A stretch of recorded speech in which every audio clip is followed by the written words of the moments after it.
칠순효도 여행인 줄 알고 나선 공항길. 며느리는 제게 시어머니는 남이라며 차갑게 돌아섰습니다.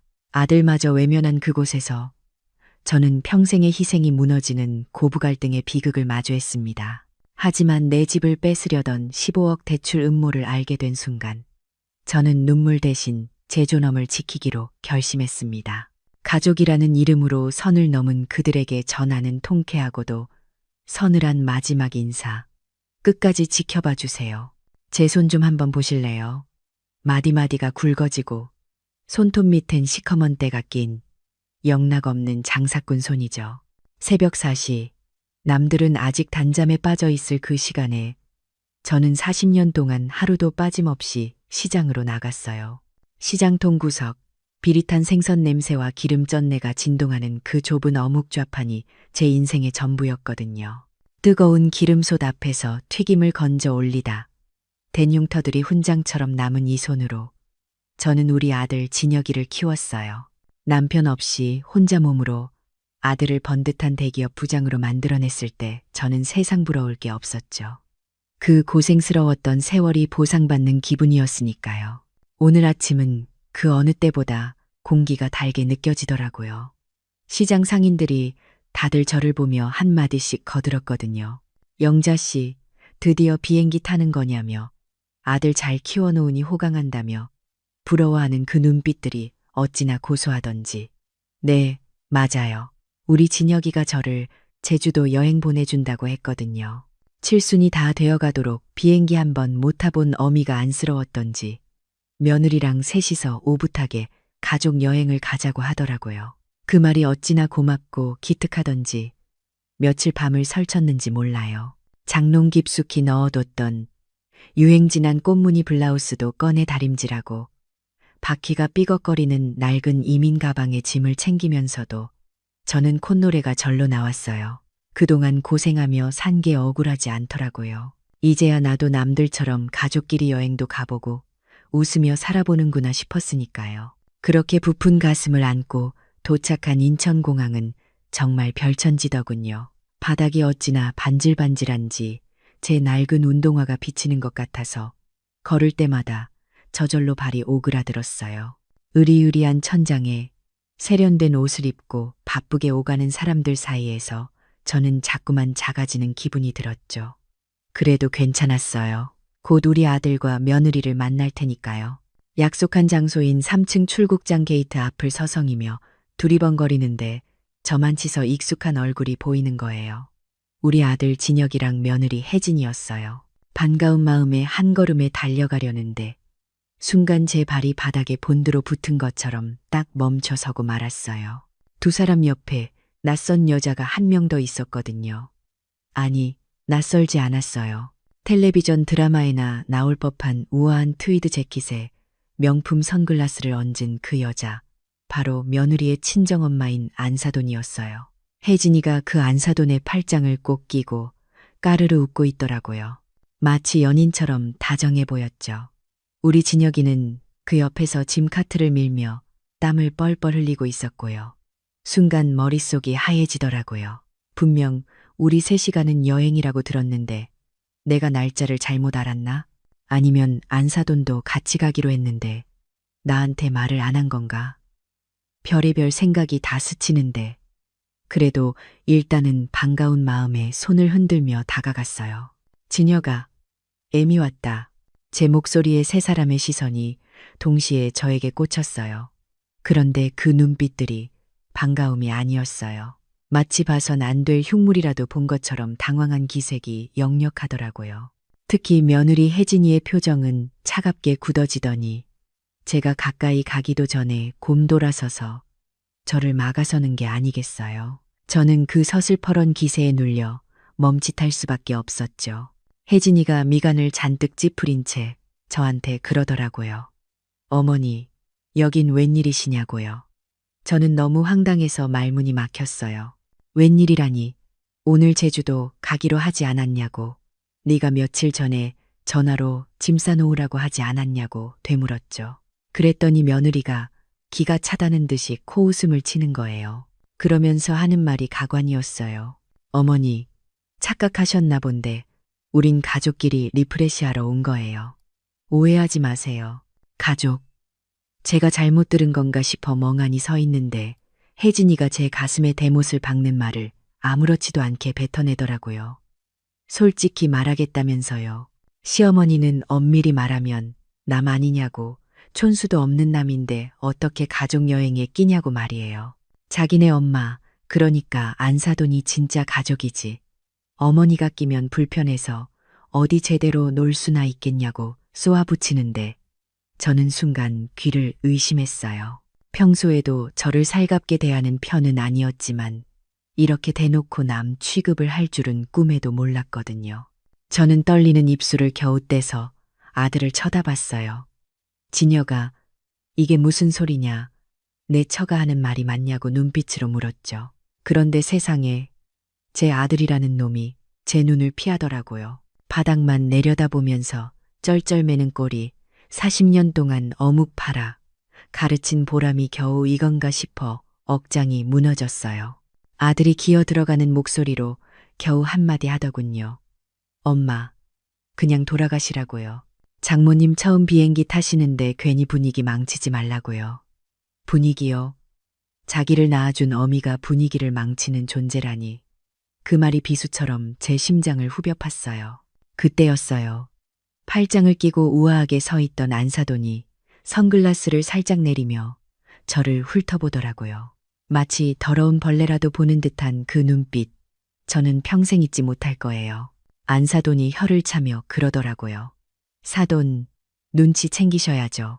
젊은 애들이 모처럼 효도하겠다는데 왜 끼어들어서 이 사단을 만드냐고요. 그 옆에서 며느리가 결정타를 날렸어요. 제 낡은 옷과 달아빠진 캐리어를 손가락질하면서 큰 소리로 말했죠. 어머니, 그 차림 좀 보세요.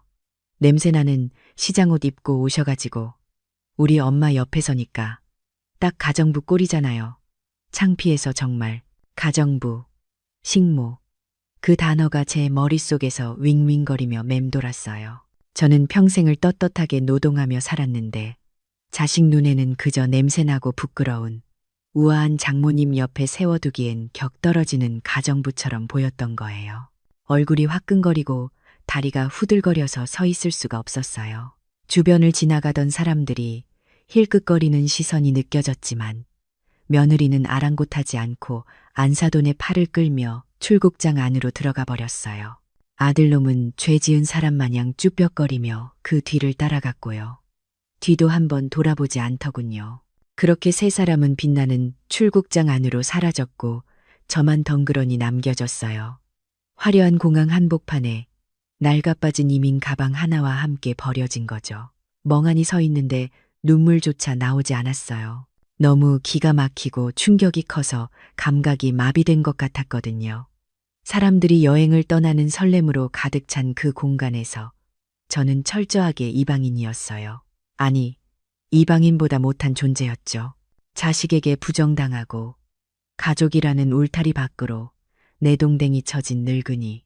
제 손을 내려다봤어요. 굵어진 마디와 거친 피부. 이 손으로 40년을 튀겨낸 건 어묵이 아니라 어쩌면 제 헛된 희망이었을지도 모르겠다는 생각이 들었어요. 아들 입에 밥 들어가는 것만 봐도 배부르다며 살았던 그 모든 시간이 저 화려한 공항 조명 아래서 산산이 부서져 내리는 것 같았죠. 며느리가 했던 말이 귓가에 맴돌았어요. 시어머니는 남이라고. 그래요. 저는 오늘에서야 알았어요. 저는 그들에게 어머니가 아니라 그저 짐스러운 남일 뿐이었다는 사실을요. 시끄러운 공항 안내방송 소리가 웅웅거리며 들려오는데 제 마음속엔 찬바람만 쌩쌩 불었어요. 뱃속 깊은 곳에서부터 뜨거운 것이 울컥 치밀어 오르는데 그건 슬픔이라기보단 뼈에 사무치는 외로움이었고 또 그 무엇과도 바꿀 수 없는 참담한 수치심이었어요. 갈 곳 잃은 제 낡은 캐리어, 손잡이만 생명줄인 양 꽉 쥐고서 저는 한참을 그 자리에 못 박힌 듯 서 있을 수밖에 없었습니다.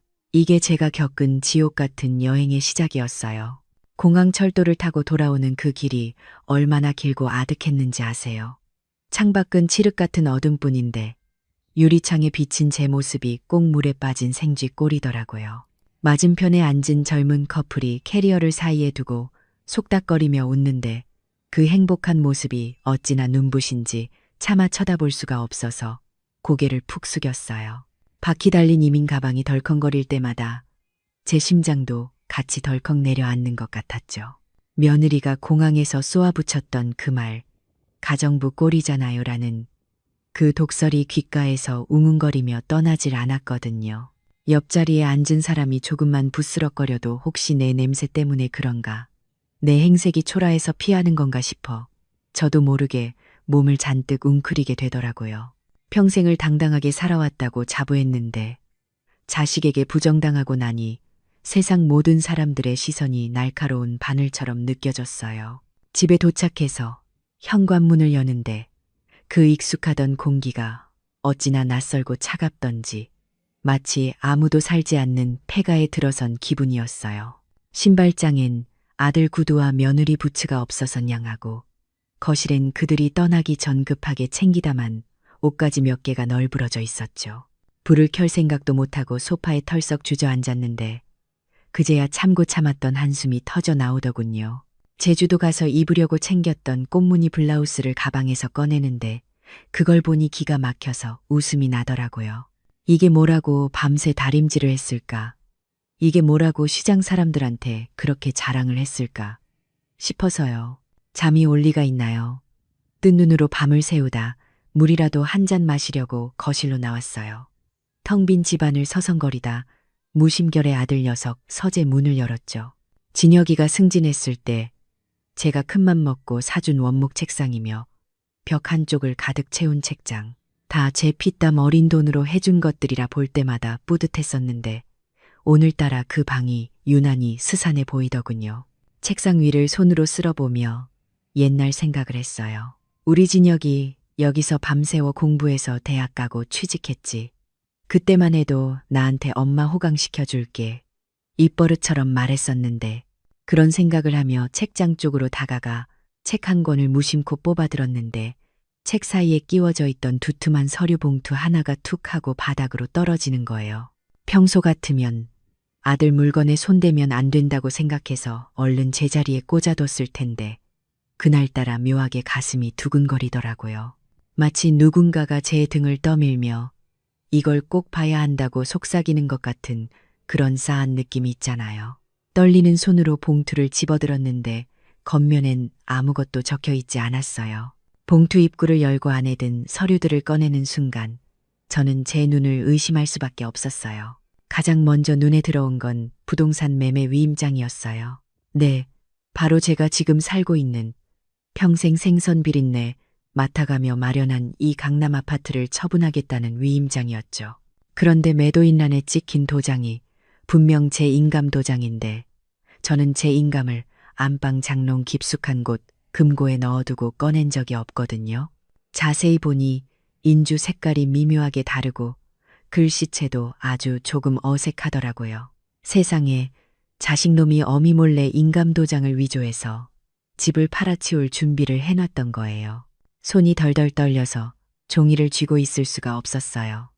이게 꿈인가 싶어 볼을 꼬집어봐도 아프기만 하고 눈앞의 글자들은 사라지질 않더군요. 그 다음 장을 넘기니 더 기가 막힌 게 나왔어요. 대출 승인 약정서였는데 대출 금액이 무려 15억 원이나 되더라고요. 채무자는 제 아들 강진혁, 그리고 담보물은 당연히 이 집이었고요. 대출 목적란을 보니 사업 운영 자금이라고 되어 있는데 그 옆에 작게 메모된 글씨가 혜진이 글씨체였어요. 스파 리뉴얼 및 부채 상환.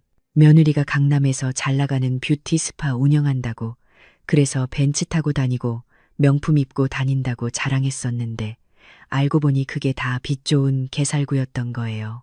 적자가 나서 망해가는 가게를 메우려고 시어머니가 평생 모은 전 재산인 이 집을 홀라당 집어삼킬 작정을 했던 거죠.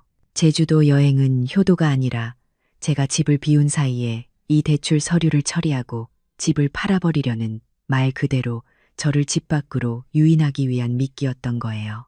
심장이 쿵쿵 뛰다 못해 터져버릴 것 같아서 가슴을 쥐어뜯으며 마지막 서류를 확인했어요. 화려한 색감의 팜플렛이었는데 표지엔 행복한 노후, 자연과 함께하는 삶이라고 적혀 있더군요. 요양원 홍보물이었어요.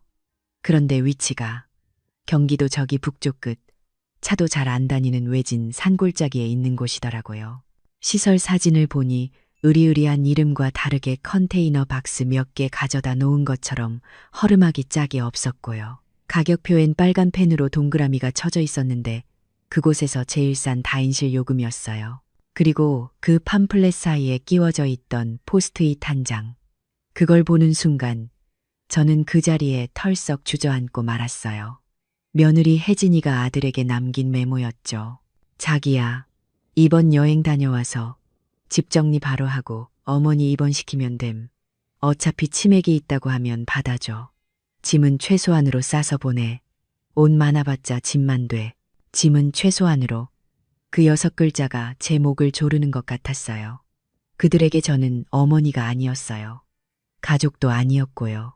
그저 돈 안 되는 짐짝, 빨리 치워버려야 할 쓰레기, 15억 빚을 갚기 위해 폐기 처분해야 할 대상일 뿐이었던 거예요. 공항에서 저를 버리고 가면서 며느리가 했던 말이 다시 떠올랐어요. 시어머니는 남이잖아요. 그 말은 단순히 정이 없다는 뜻이 아니라 필요 없으면 언제든 내다 버릴 수 있다는 무서운 선언이었던 거죠. 바닥을 치며 통곡이 터져 나왔어요. 진혁아, 네가 어떻게 나한테 이럴 수 있니? 네가 똥기저귀 찰 때부터 대학 졸업 가운 입을 때까지 내가 이 손이 닳도록 어묵 튀겨서 너 먹이고 입혔는데 내 놈 성공시키려고 나는 내 입에 들어가는 밥 한 톨도 아까워하며 살았는데 너는 나를, 내 어미를 고작 며느리 빚 갚는 담보물로 팔아넘기려 했구나. 그것도 모자라 멀쩡한 어미를 치매 환자 취급해서 저 산골짜기 요양원에 가둬버리려고 했구나. 서재 바닥에 엎드려 짐승처럼 울부짖었어요. 배신감이라는 단어로는 부족했어요. 이건 영혼이 난도질당하는 고통이었으니까요. 차라리 공항에서 사고라도 당해서 죽었더라면 이 끔찍한 진실은 몰랐을 텐데 왜 살아서 돌아와서 이 꼴을 보게 된 건지 원망스럽기까지 하더라고요. 내 인생 전부라고 믿었던 아들이, 나의 가장 큰 자랑이었던 그 아들이 사실은 내 등에 칼을 꽂을 준비를 하고 있었다는 사실이 너무나 끔찍해서 숨을 쉴 수가 없었어요. 눈물 콧물로 범벅이 된 채 서류들을 다시 움켜쥐었어요. 위조된 인감도장 자국이 제 피눈물처럼 붉게 번져 보이더군요. 제가 흘린 40년의 땀방울이 고작 이 종이 쪼가리 몇 장에 팔려 나갈 뻔했다니. 텅 빈 집안에 제 울음소리만 공허하게 메아리쳤지만 아무도 대답해주는 이는 없었어요. 그렇게 지옥 같은 새벽이 밝아오고 있었죠. 제 인생의 가장 잔인한 아침이 말이에요. 밤새 꺼이꺼이 울다 지쳐 잠이 든 건지 기절을 한 건지 모르겠어요. 눈을 떠보니 거실 창으로 희뿌연 새벽빛이 스며들고 있더라고요. 습관이라는 게 참 무서워요. 40년 동안 새벽 4시면 어김없이 눈을 떴던 그 버릇 때문에 지옥 같은 현실 속에서도 제 몸은 시장 나갈 채비를 하라고 신호를 보내더군요. 부어터진 눈으로 거울을 봤는데 거울 속에 웬 늙고 초라한 할미 하나가 멍하니 서 있는 거예요.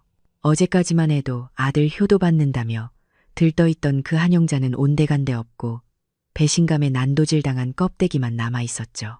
그런데 찬물로 세수를 하고 정신을 차리니 뱃속 깊은 곳에서 뜨거운 것이 울컥하고 치밀어 오르더라고요. 그건 슬픔이 아니었어요. 아주 시퍼렇게 날이 선 분노였죠. 제가 이 돈을 어떻게 모았는데요. 엄동설 안에 꽁꽁 언 생선 내장을 맨손으로 따내고 한여름 펄펄 끓는 기름 솥앞에서 얼굴이 익어가며 100원, 200원 악착같이 모은 돈이에요. 시장 바닥에서 억척스러운 여자라고, 돈에 미친 여자라고 손가락질 받아가며 지켜낸 내 피고 살이란 말이에요. 그런데 그 피 같은 돈을 내 아들이라는 놈이 며느리 빚 갚는데 털어넣고 나를 고려장시키려고 했다고요. 그제야 정신이 번쩍 들더군요. 내가 여기서 주저앉아 울고만 있으면 저들은 나를 진짜 치매 노인 취급하며 그 산골짜기 요양원에 쳐넣겠구나. 호랑이 굴에 들어가도 정신만 차리면 산다는데 내 집 안방에서 눈 뜨고 코 베일 수는 없다는 오기가 생겼어요. 눈물을 쓱 닦아내고 주먹을 꽉 쥐었죠. 그래, 어디 한번 해보자. 내가 시장 바닥에서 산전수전 다 겪은 한영자다. 너희들이 사람을 잘못 봤어. 해가 뜨자마자 옷을 갈아입고 집을 나섰어요. 평소 알고 지내던 시장 상인회 회장님께 전화를 걸어 소개받은 변호사 사무실로 향했죠. 강남 한복판에 있는 번듯한 사무실이었는데 가사소송 및 재산 환수 전문이라는 명패가 눈에 들어오더군요. 변호사님 앞에 앉아 어젯밤 발견한 서류 봉투를 내밀었어요. 위조된 인감도장이 찍힌 매매 위임장, 15억 대출 약정서, 그리고 그 기가 막힌 요양원 메모까지. 변호사님이 서류를 한 장 한 장 넘기는데 그 표정이 점점 심각해지더라고요. 한참 만에 안경을 고쳤으며 저를 보시는데 그 눈빛에 안타까움이 가득했어요. 변호사님이 그러시더군요. 정황은 너무나 명백한데 가족 간의 문제라 법적으로 다투기가 생각보다 까다로울 수 있다고요. 아들 부부가 어머니가 구두로 동의해 놓고 이제 와서 딴소리 하신다라고 우기면 치매 진단서 같은 걸 조작해서 저를 금치산자로 몰고 갈 수도 있다는 거예요. 등골이 서늘해졌어요. 그들이라면 충분히 그러고도 남을 위인들이니까요. 변호사님이 제 손을 잡으며 단호하게 말씀하셨어요. 어머니, 확실한 물증이 더 필요합니다. 서류는 위조 사실을 입증해야 하지만 가장 강력한 건 그들의 육성 자백입니다. 본인들 입으로 범행 계획을 말하는 걸 녹음하세요. 그게 있으면 게임 끝입니다. 자백이라. 제 심장을 찌른 그 칼자루를 쥔 놈들의 입으로 직접 죄를 불게 만들어야 한다니. 끔찍하지만 피할 수 없는 길이었죠. 사무실을 나와 곧장 전자상가로 향했어요. 첩보 영화에서나 보던 초소형 카메라와 녹음기를 사러 가는 제 발걸음이 어찌나 무겁고 떨리던지. 가게 주인이 할머니, 이런 건 어디에 쓰시게요? 하고 묻는데 차마 아들 며느리 감시하려 한다고 말할 수가 없어서 요즘 도둑이 많다길래 하고 얼버무렸어요. 손가락만한 녹음기와 화분 속에 숨길 수 있는 작은 카메라를 받아들고 집으로 돌아오는데 가슴이 쿵쿵 뛰어서 터질 것만 같았어요. 내가 내 집에서 내 자식을 상대로 이런 짓까지 해야 하나 싶어 자괴감이 들다가도 요양원 팜플렛을 떠올리면 다시 이가 갈렸죠. 집에 도착해서는 마치 도둑고양이처럼 살금살금 움직였어요. 거실 소파 뒤쪽 화분 사이에 카메라를 숨기고 부엌 식탁 및 보이지 않는 곳에 녹음기를 테이프로 붙였죠. 안방 장롱 위에도 하나 더 설치했고요. 기계가 제대로 작동하는지 몇 번이나 확인하고 나서야 겨우 안심이 되더라고요. 그리고는 아무 일도 없었던 것처럼 집을 치우고 냉장고에 있는 재료들을 꺼내 다듬기 시작했어요. 며칠 뒤면 그들이 돌아올 테니까요. 저는 이제부터 연기를 해야 했어요. 아무것도 모르는, 그저 아들 며느리 여행 다녀오기만을 기다린 무지하고 순진한 시어머니 역할을요. 드디어 그날이 왔어요. 현관문 도어락이 띠로리하고 열리는 소리가 들리는데 순간 심장이 덜컥 내려앉는 것 같더라고요. 하지만 저는 심호흡을 한번 크게 하고 입꼬리를 억지로 끌어올렸어요. 어머니, 저희 왔어요. 뻔뻔하게 웃으며 들어오는 며느리 혜진이와 아들 진혁이, 그리고 그 뒤에 안사돈까지. 세 사람 얼굴이 제주도 햇볕에 그을려 아주 번질번질하더군요. 저를 공항에 버리고 가서 셋이서 얼마나 신나게 놀았는지 얼굴에 쓰여 있었어요. 속에서 천불이 났지만 저는 버선발로 뛰어나가 반기는 척을 했어요. 아이고, 왔냐. 그래, 재미있게 놀다 왔어. 사돈 어른도 고생 많으셨죠. 제 말에 세 사람이 순간 움찔하며 눈빛을 교환하더군요. 아마 제가 화를 내거나 울고불고 할 줄 알았나 봐요. 하지만 제가 너무 태연하게 심지어 밥까지 차려놨다고 하니까 오히려 당황한 눈치였어요. 혜진이가 살살 눈치를 보며 묻더라고요. 어머니 공항에서 혼자 오시느라 힘드셨죠. 저희가 비행기 시간 때문에 어쩔 수 없이. 그 가증스러운 변명에 구역질이 나올 뻔했지만 저는 손을 휘저으며 웃어 넘겼어요. 아유, 괜찮다. 내가 촌늙은이라 눈치가 없었지.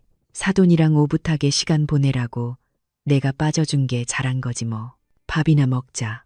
식탁에 둘러앉아 제가 끓인 된장찌개를 떠먹는 그들의 모습을 보는데 정말 인간이 아니구나 싶었어요. 어미를 속이고 집을 팔아먹을 궁리를 하면서 그 어미가 차려준 밥이 목구멍으로 넘어갈까요?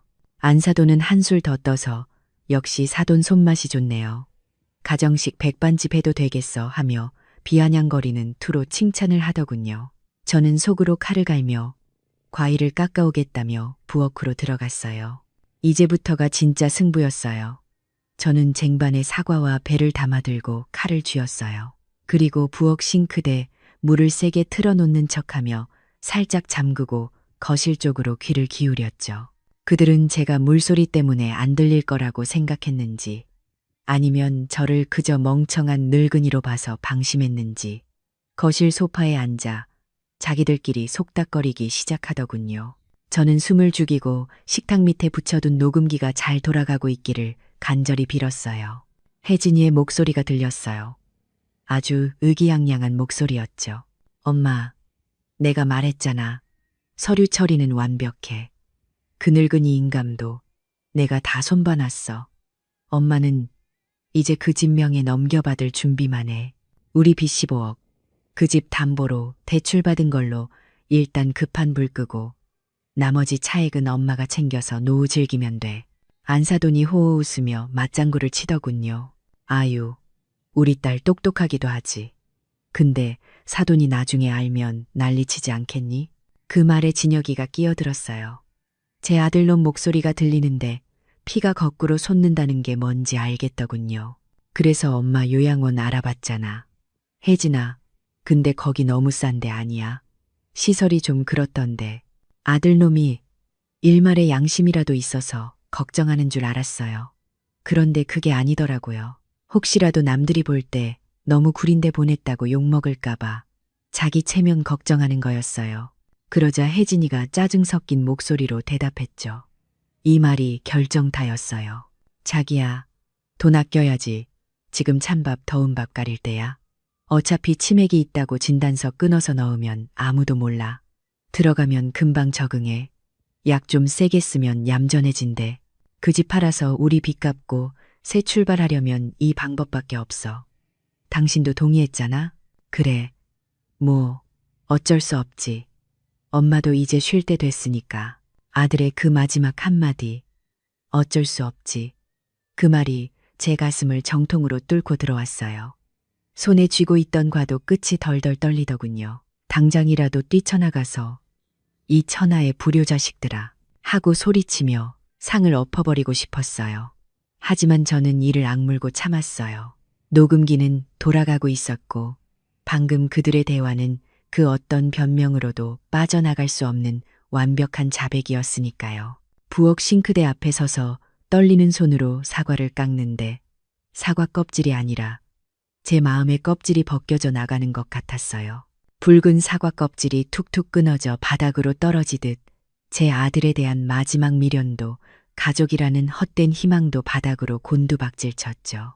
저는 깊은 숨을 내쉬며 녹음기가 있는 쪽을 쳐다봤어요.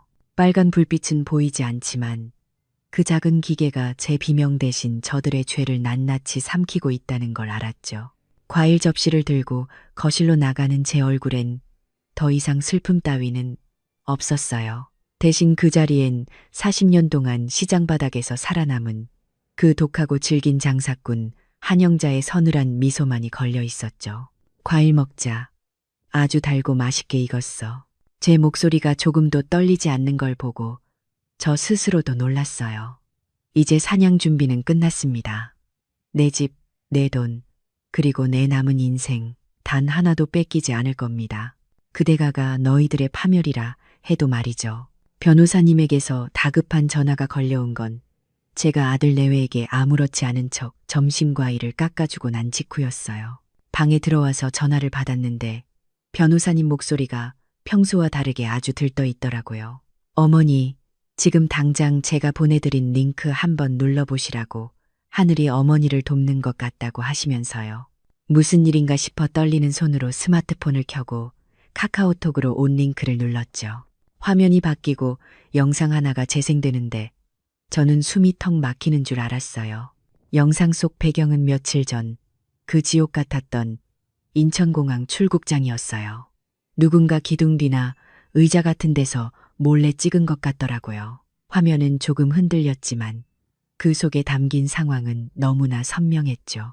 낡은 점퍼 차림에 제가 덩그러니 서 있고 그 앞을 명품으로 휘감은 며느리와 안사돈이 가로막고 있는 모습이었어요. 그리고 며느리 혜진이의 그 날카로운 목소리가 공항 소음을 뚫고 비수처럼 꽂히더군요. 시어머니는 엄밀히 말하면 남이잖아요. 우리 엄마가 진짜 가족이죠. 그 말이 스피커를 타고 흘러나오는데 다시 들어도 온몸의 피가 거꾸로 솟는 것 같았어요. 그 영상을 올린 사람은 아마 그날 공항에 있던 젊은 학생이나 유튜버였나 봐요. 영상 제목부터가 아주 자극적이었죠. 공항에서 시어머니를 가정부 취급하고 버리고 간 강남 며느리 인성 실화냐. 영상 하단에는 자막까지 달려 있었어요. 며느리가 제 행색을 보며 가정부 꼴이라고 비웃는 장면에서는 빨간색 궁서체 자막으로 폐륜의 현장이라고 적혀 있더군요. 그리고 아들놈이 쩔쩔매며 저를 외면하고 자기 장모만 챙겨서 떠나는 뒷모습까지 고스란히 찍혀 있었죠. 마지막에 제가 멍하니 홀로 남겨진 장면에서는 슬픈 음악이 깔리는데 제가 봐도 화면 속의 늙은 여자가 너무 처량해서 눈물이 핑 돌 지경이었어요. 그런데 정말 놀라운 건 조회수였어요. 제가 처음 봤을 때 이미 50만 회를 넘어가고 있었거든요. 변호사님 말로는 이게 지금 인터넷 커뮤니티랑 SNS에서 난리가 났대요. 실시간 인기 동영상에 올라가면서 조회수가 미친 듯이 올라가고 있다고요. 손가락을 떨며 댓글창을 열어봤는데 세상에 댓글이 수천 개가 넘게 달려 있었어요. 하나하나 읽어내려가는데 가슴 한구석이 뻥 뚫리는 기분이 들더라고요. 저게 사람이냐. 짐승만도 못한 것들. 키워준 은혜를 저런 식으로 갚네. 천벌 받을 거다. 저 할머니 뒷모습 너무 슬프다. 우리 엄마 생각나서 눈물남. 저 며느리 누군지 반드시 찾아내야 한다. 얼굴도 모르는 수만 명의 사람들이 저를 대신해서 화를 내주고 있었어요. 저는 그동안 제가 못나서 제가 아들 교육을 잘못 시켜서 이런 일을 당하는 거라고 자책하고 있었거든요. 그런데 사람들이 말해주더라고요. 이건 당신 잘못이 아니라고. 저들이 잘못된 거라고요. 그 수많은 댓글들이 마치 저를 감싸 안아주는 거대한 방패처럼 느껴졌어요. 그 중에는 저 할머니 표정이 너무 망연자실해 보여서 마음이 찢어진다는 글도 있었는데 그 글을 보고 저도 모르게 소리 죽여 울었어요. 내 아픔을 알아주는 사람이 세상에 이렇게나 많구나 싶어서요. 그때부터 상황은 걷잡을 수 없이 흘러갔어요. 이른바 네티즌 수사대라고 하던가요. 그 사람들의 능력은 정말 무시무시하더군요. 영상 속에서 며느리가 들고 있던 쇼핑백 로고, 아들이 입고 있던 양복깃의 회사 배지, 심지어 안사돈이 했던 귀걸이, 브랜드까지 샅샅이 분석해서 신상을 털기 시작한 거예요. 불과 몇 시간 만에 며느리가 강남에서 운영하는 루체 스파라는 상호명이 댓글에 올라오더니 곧이어 그 스파의 홈페이지 주소, 며느리 인스타그램 계정까지 싹 다 공개되어 버렸죠. 변호사님이 실시간으로 상황을 중계해 주셨어요. 지금 며느리 스파 홈페이지는 접속자가 폭주해서 서버가 다운됐고 포털 사이트 지도 리뷰에는 별점 테러가 이어지고 있다고요. 여기가 시어머니 고려장 시키려던 그 며느리 가게인가요? 인성이 저런데 서비스가 좋겠냐? 불매운동합니다. 같은 댓글이 1분에도 수십 개씩 달린다고 했어요. 어디 그뿐인가요? 아들 진혁이의 회사 이름도 밝혀져서 회사 게시판이 마비될 지경이라고 하더군요. 대기업 부장이라는 사람이 제 어미를 공항에 유기하냐며 이런 부도덕한 직원을 고용하는 게 회사 이미지에 맞냐는 항의가 빗발친다는 거예요. 방 안에서 이 모든 상황을 지켜보며 저는 전율을 느꼈어요. 제가 준비한 녹음기와 위조 서류가 법정에서 쓸 칼이라면 이 여론은 저들을 사회적으로 단두대에 세울 거대한 파도였죠. 저는 이 파도에 기꺼이 올라타기로 결심했어요. 변호사님께 그랬죠. 혹시 기자가 연락 오거나 하면 막지 말라고요. 이제는 제가 숨을 이유가 없으니까요. 그때였어요. 거실 쪽에서 악 하는 날카로운 비명소리가 들린 건 며느리 혜진이의 목소리였죠. 저는 올 것이 왔구나 싶어 표정을 싹 지우고 방문을 열고 나갔어요. 거실 풍경은 그야말로 아수라장이더군요. 며느리는 소파에 주저앉아 스마트폰을 들고 사시나무 떨듯 떨고 있고 아들 진혁이는 얼굴이 하얗게 질린 채 어딘가로 계속 전화를 걸고 있었는데 아마 회사인 것 같았어요. 안사도는 이게 무슨 날벼락이니 누가 이런 걸 찍어서 하며 발만 동동 구르고 있었고요. 제가 아무것도 모르는 척 눈을 동그랗게 뜨고 물었죠. 왜 그러냐? 무슨 일 있어? 다들 얼굴이 왜 그래? 그러자 며느리가 저를 쳐다보는데 그 눈빛에 공포와 원망이 뒤섞여 있더라고요. 평소 같으면 저한테 쏘아붙였겠지만 지금은 그럴 정신도 없어 보였어요. 혜진이가 덜덜 떨리는 목소리로 중얼거리더군요. 어머니, 이거 어머니가 시킨 거예요? 누가 공항에서 우리를 찍었어. 지금 내 가게, 오빠 회사 다 털렸어. 사람들이 우리 죽이겠대. 저는 속으로 쾌재를 불렀지만 겉으로는 짐짓 놀란 척 다가가서 며느리의 스마트폰을 들여다봤어요. 그리고 말했죠. 아니 이게 뭐냐. 세상에 누가 우릴 찍었어. 아이고 망측해라. 근데 혜진아, 여기 댓글들이 다 너 보고 뭐라 하는 거냐. 폐륜, 고려장, 이게 다 무슨 소리래. 제 말에 며느리는 입술을 깨물며 고개를 푹 숙였고 아들 진혁이는 머리를 감싸쥐고 소파에 쓰러지듯 누워버렸어요. 회사에서 아마 해고 통보라도 받은 모양이죠. 안사돈은 저를 노려보며 사돈, 이거 어떻게 좀 해봐요. 아니라고, 오해라고 해명이라도 좀 해봐요. 라며 억지를 부리기 시작했어요. 저는 그 난장판 속에서 아주 차분하게 그리고 서늘하게 생각했어요. 해명, 오해, 아니요. 이건 오해가 아니라 아주 정확한 팩트죠. 그리고 해명은 제가 할 게 아니라 당신들이 법정에서 그리고 세상 사람들 앞에서 피를 토하며 해야 할 겁니다. 물론 아무도 들어주지 않겠지만요. 그들의 공포에 질린 얼굴을 보니 40년 묵은 체증이 싹 내려가는 것 같았어요. 제가 굳이 소리 지르고 싸우지 않아도 세상이 대신 저들을 벌해주고 있었으니까요. 저는 속으로 차갑게 웃으며 겁에 질린 며느리에게 물 한 잔을 건네주는 척했어요. 물 좀 마셔라. 진정하고. 근데 혜진아, 사람 입이라는 게 참 무서운 거란다. 뱉은 말은 주워 담을 수가 없잖니. 안 그래? 제 말의 뼈를 알아들었는지 혜진이의 눈동자가 심하게 흔들렸어요. 이제 시작이었어요. 인터넷이라는 거대한 감옥, 사회적 매장이라는 형벌이 저들을 옥죄어오기 시작했으니까요. 저는 이 폭풍이 저 집구석을 완전히 날려버릴 때까지 그저 태연하게 지켜보기만 하면 되는 거였죠. 아주 흥미진진한 구경거리가 될 것 같다는 예감이 들었습니다. 법원의 공기는 유난히 차갑고 건조하더군요. 서울가정법원 제3호 법정. 그 무거운 문을 열고 들어서는데 가슴이 터질 듯 두근거리는 게 아니라 오히려 머릿속이 얼음장처럼 차분해지는 기분이었어요. 피고석에 앉아있는 아들 진혁이와 며느리 혜진이 그리고 방청석 앞줄에 앉아있는 안사돈의 뒷모습이 보였죠. 그들은 아주 말쑥한 정장 차림에 세상에서 제일 억울하고 선량한 표정을 짓고 있더라고요. 며칠 전 집에서 사시나무 떨듯 떨던 모습은 온데간데 없고 법관 앞이라고 또다시 가면을 쓴 거죠. 그 뻔뻔한 연기를 보며 저는 속으로 차갑게 비웃었어요. 그래, 어디 한번 끝까지 발버둥 쳐봐라. 그럴수록 더 깊은 수렁에 빠질 테니. 재판이 시작되자마자 쏟아지는 그들의 거짓말은 정말이지 예술의 경지였어요. 며느리 혜진이는 눈물까지 글썽이며 판사님께 호소하더군요. 시어머니가 평소 손주들을 끔찍이 아끼셨다고, 사업이 어려운 자식들을 위해 먼저 집을 담보로 쓰라고 허락하셨다면서요. 요양원 얘기도 기가 막히게 포장하더라고요. 어머니가 혼자 계시기 적적하다며 공기 좋은 곳에서 친구분들과 어울려 살고 싶다고 하셔서 자기들이 발품 팔아 알아본 거라나요.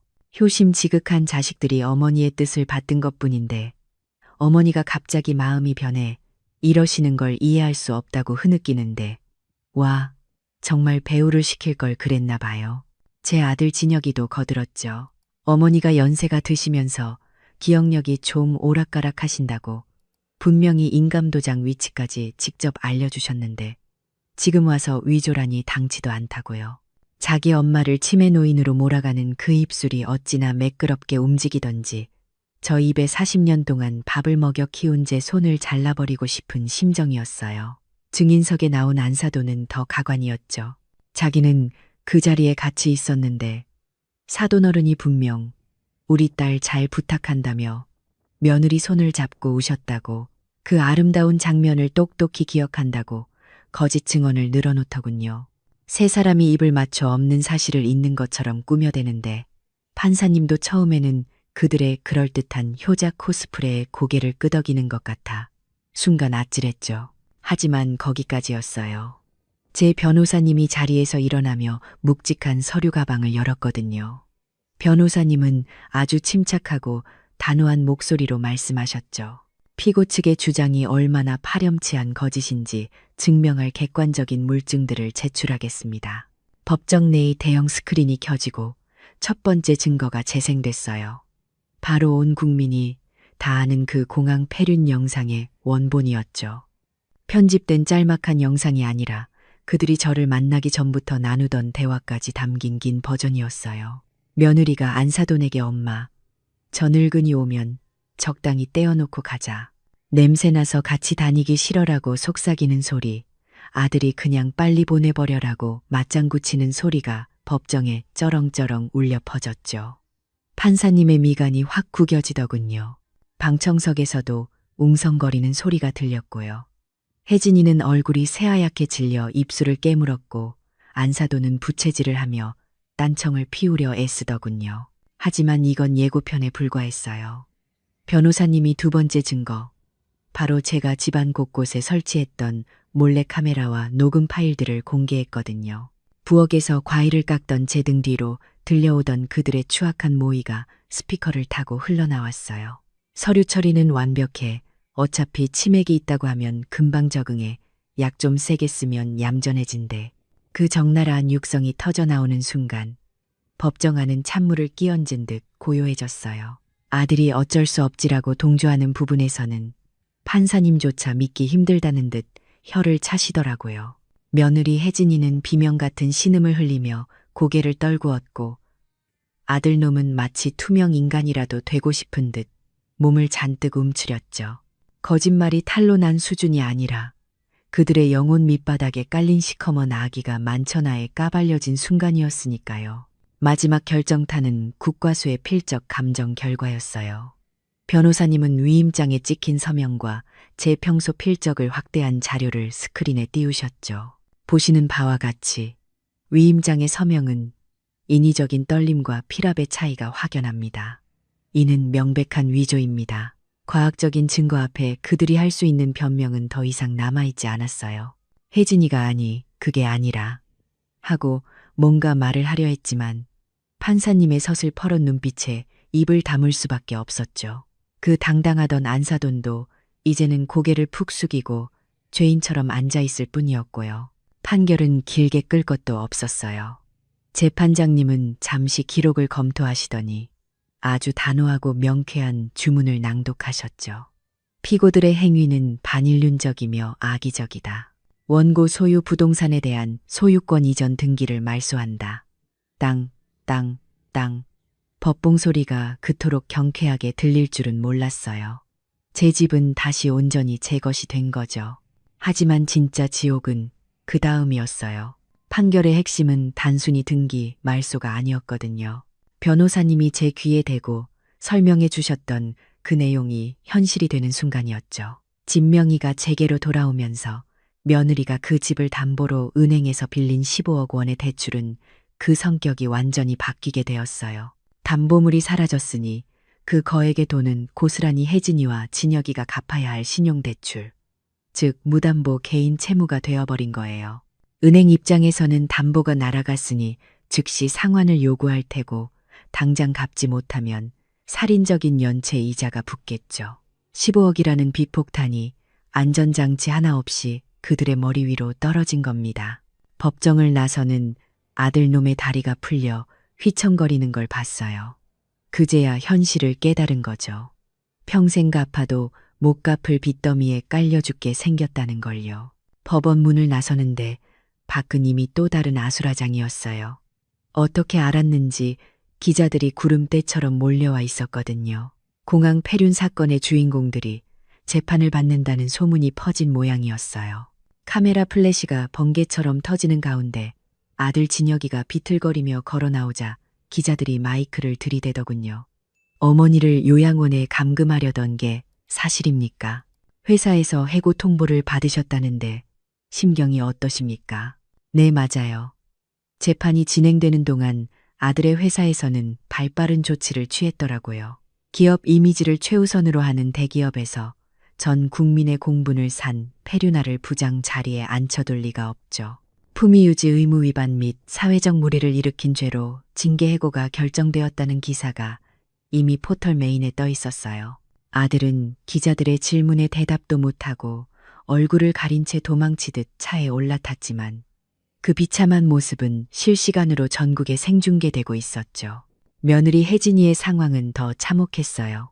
사문서 위조와 사기 미수 혐의가 법원에서 인정되면서 당장 형사 고발이 들어간 건 물론이고요. 미용 관련 면허를 관할하는 구청에서도 행정처분 절차에 들어갔다고 하더군요. 부도덕한 행위로 금고 이상의 형을 받게 되면 면허가 취소될 수 있거든요. 게다가 이미 네티즌들의 불매운동과 별점 테러로 너덜너덜해진 그녀의 스파에는 빚쟁이들이 몰려와 집기류에 빨간 딱지를 붙이고 있다는 소식이 들려왔어요. 화려한 강남 사모님 노릇을 하던 그녀가 하루아침에 전과자이자 파산자가 되어 길바닥에 나앉게 생긴 거죠. 그 당당하던 안사도는 어떻게 됐냐고요. 법원 주차장에서 그녀를 알아본 동네 부녀회 사람들과 마주쳤는데 아주 볼만하더군요.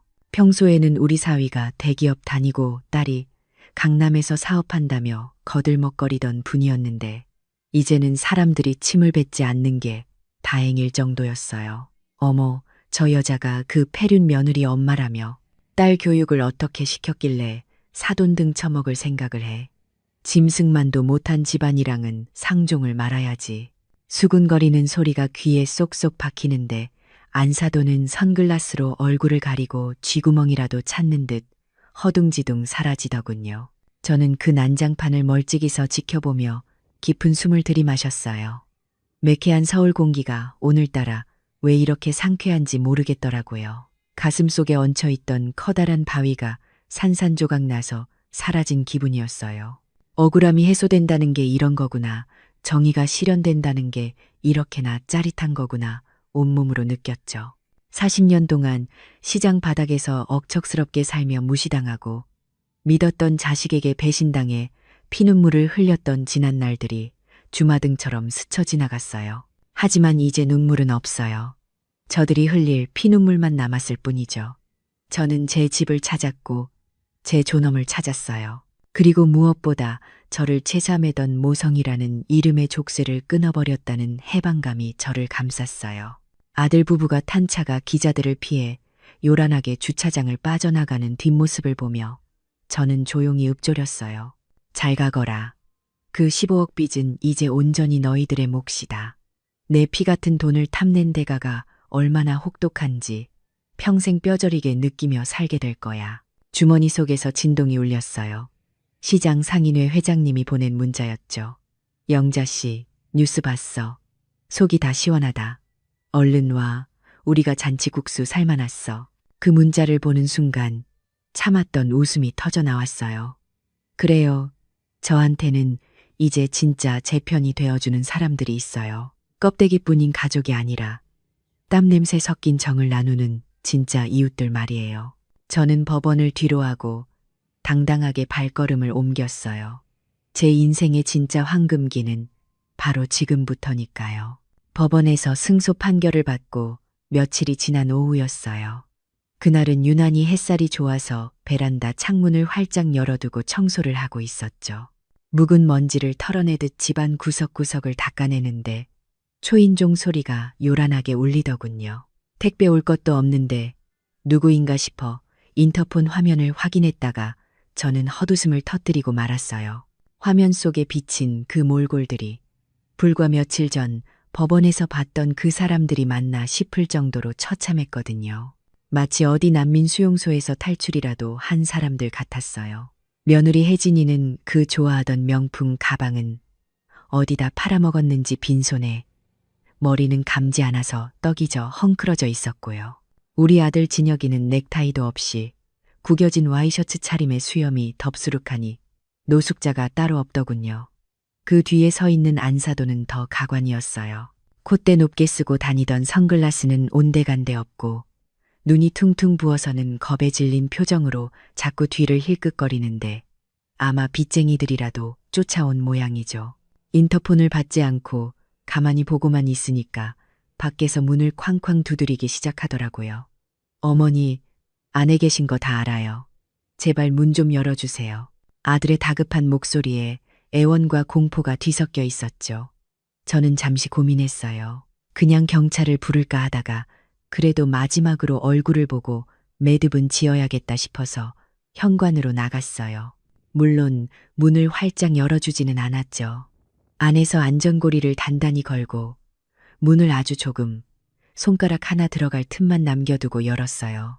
문이 열리는 소리가 나자마자 세 사람이 약속이나 한 듯이 복도 차가운 바닥에 무릎을 꿇더군요. 좁은 문틈 사이로 그 비굴한 정수리들이 보이는데 기분이 참 묘했어요. 며칠 전만 해도 저를 요양원에 가두고 자기들끼리 희희낙낙하던 사람들이 이제는 제 발밑에 엎드려 목숨을 구걸하고 있는 꼴이라니. 어머니, 제가 죽을 죄를 지었어요. 한 번만 용서해 주세요. 당장 갈 곳이 없어서 그래요. 빚쟁이들이 집까지 찾아오고 난리도 아니에요. 제발 살려주세요. 진혁이가 울먹이며 문틈으로 손을 집어넣으려 하더군요. 제가 차갑게 그 손을 쳐내자 이번엔 며느리가 바닥에 머리를 떼으며 통곡을 시작했어요. 어머니, 제가 미쳤었나 봐요. 귀신에 씌었었나 봐요. 저 감옥 가기 싫어요. 면허 취소되면 저 이제 밥벌이도 못해요. 어머니가 탄원서 한 장만 써주시면 선처 받을 수 있대요. 네, 제발요. 뒤이어 안사돈까지 합세해서 사돈. 내가 딸 교육을 잘못 시켜서 이 사단이 났어요. 우리 모녀 좀 불쌍하게 여겨줘요. 하며 싹싹 비는데 그 모습들이 어찌나 가증스러운지 구역질이 올라올 뻔했죠. 저는 그들의 악어의 눈물을 가만히 내려다보다가 아주 낮고 차분한 목소리로 입을 열었어요. 화를 낼 가치도 없다는 듯이요. 혜진아, 울지 마라. 내 화장이 지워지니까 더 보기가 흉하구나. 제 말에 며느리가 희망을 본 듯 고개를 번쩍 들더라고요. 저는 그 눈을 똑바로 쳐다보며 말을 이었죠. 기억나니? 인천공항에서 네가 나한테 했던 말. 시어머니는 엄밀히 말하면 남이라고 했었지. 촌수도 없는 완벽한 남이라고. 며느리의 얼굴이 사색이 되어 파들파들 떨리더군요. 저는 맷기를 박았어요. 생각해보니 내 말이 100번 맞더라. 핏줄도 안 섞였는데 무슨 가족이겠니. 그래서 말인데 남인 나는 너희라는 무거운 짐을 지지 않을 의무가 있어. 남의 빚을 갚아줄 의무도 남의 잠자리를 제공할 의무도 없지. 아들이 엄마 하고 소리치며 매달리려 했지만 저는 아들에게도 시선을 주지 않고 허공을 보며 말했어요. 진혁아, 너도 그랬잖니. 장모님이 진짜 가족이고 나는 분위기 망치는 사람이라고. 그러니까 너희끼리 똘똘 뭉쳐서 그 잘난 진짜 가족. 저기 길바닥에 나가서 아름답게 한번 꾸려보렴. 셋이서 아주 끈끈하게 잘 살 수 있을 거야. 15억 빚도 셋이서 나누면 좀 가볍지 않겠니? 어머니, 그러지 마세요. 저희 정말 길거리에 나앉아요. 며느리가 비명을 지르듯 외쳤지만 저는 더 이상 듣고 싶지 않았어요. 이제 그만 찾아오렴. 내 집 현관 더러워진다. 저는 미련 없이 문을 쾅 닫아버렸어요. 그리고 철컥 하고 도어락이 잠기는 소리를 듣는 순간 제 가슴 속에 남아있던 마지막 미련의 끈도 툭 하고 끊어지는 게 느껴졌죠. 밖에서는 문을 두드리고 발로 차고 울부짖는 소리가 난리가 났지만 저는 태연하게 인터폰 앞으로 가서 경비실 호출 버튼을 눌렀어요. 네, 경비실입니다. 아, 여기 1503호인데요. 문 앞에 잡상인들이 와서 소란을 피우네요. 시끄러워서 살 수가 없으니 좀 쫓아내 주시겠어요? 네, 아주 질 나쁜 사람들이니까 경찰을 부르셔도 됩니다. 잡상인. 제 입으로 자식을 그렇게 부르는 게 마음 아플 줄 알았는데 아니더라고요. 오히려 속이 뻥 뚫리는 것 같았어요. 잠시 후 경비원 아저씨들이 올라오는 소리가 들리고 당신들 뭐야, 나가. 하는 고함 소리와 함께 그들이 질질 끌려가는 소리가 들려왔어요. 엄마, 어머니 하고 부르는 소리가 점점 멀어지더니 이내 복도는 쥐 죽은 듯 고요해졌죠. 완벽한 정적. 제가 그토록 원했던 평화가 찾아왔어요. 저는 떨리는 다리를 진정시키며 거실 소파에 깊숙이 몸을 파묻었어요. 40년 만에 처음으로 느껴보는 감각이었어요. 누군가의 어머니, 누군가의 시어머니가 아니라 온전히 나라는 사람으로 존재하는 그 가벼운 느낌 말이에요. 천천히 몸을 일으켜 거실 한 구석에 있는 낡은 전축을 켰어요. 평소에 아들이 시끄럽다고 못 틀게 했던 클래식 음반을 걸었죠. 웅장한 바이올린 선율이 거실을 가득 채우자 집안 공기마저 우아하게 바뀌는 것 같았어요. 저는 주방으로 가서 아끼던 찻잔을 꺼냈어요. 며느리가 깨뜨릴까봐 찬장 깊숙이 숨겨뒀던 금태가 둘러진 아주 예쁜 잔이었죠. 물을 끓이고 원두를 갈아 천천히 커피를 내렸어요. 집안 가득 퍼지는 고소하고 쌉싸름한 커피 향을 맡으며 창가로 다가갔어요. 창밖으로 강남의 화려한 빌딩 숲이 내려다 보이더군요. 저 아래 어딘가에서 제 아들과 며느리는 빚쟁이들에게 쫓겨 도망다니고 있겠죠. 하지만 그건 이제 제 알바가 아니었어요. 그들은 성인이고 자신들이 뿌린 씨앗을 거두는 것뿐이니까요. 따뜻한 커피를 한 모금 머금었어요. 씁쓸하면서도 끝맛은 달콤한 게 꼭 제 인생 같더라고요. 40년 동안 시장 바닥에서 생선 비린내를 풍기며 살았지만 이제 내 남은 인생은 이 커피 향기처럼 은은하고 향기롭게 살 거예요. 아, 좋다. 저도 모르게 혼잣말이 튀어나왔어요. 남이라서 행복하다는 말, 며느리한테 배웠지만 참 좋은 말이네요. 저는 이제 자식이라는 짐을 벗어던진 완벽한 남이 되었으니까요. 음악 소리에 맞춰 발을 까딱거리며 저는 남은 커피를 천천히 음미했어요. 한영자 씨의 진짜 인생은 바로 오늘부터 시작입니다. 가족이라는 허울 아래 희생만 강요받던 영자 씨는 결국 깨달았죠. 나를 지킬 수 있는 건 자식이 아니라 스스로를 존중하는 단단한 마음이라는 것을요. 썩은 가지를 잘라내고 비로소 찾은 평화로운 오후. 그녀의 향기로운 커피 한 잔이 우리에게 진정한 어른의 품격을 보여주네요.